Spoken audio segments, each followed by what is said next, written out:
सुंभ घेऊन या. आता स्वामी सुंभ का मागतायत? नाही माहित हो. सांगितलं तेवढं कर. चल. आणते हं स्वामी.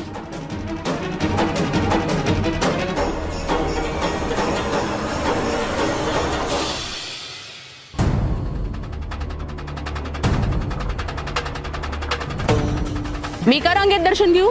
हो आम्ही का रांगेत उभे राहू? ऐका ऐका, हे पहा, या सगळ्यांप्रमाणे तुम्हालाही रांगेतच दर्शन मिळेल. अहो, स्वामी स्थानाचा नियमच आहे हा. तुम्हाला माहित नाही मी कोण आहे ते. कोण आहात आपण? तुम्ही माईला बोलवून आणा, मग तुम्हाला कळेल मी कोण आहे ते. बरं ठीक आहे, मी माईंना बोलवून आणतो. आपण इथेच थांबा.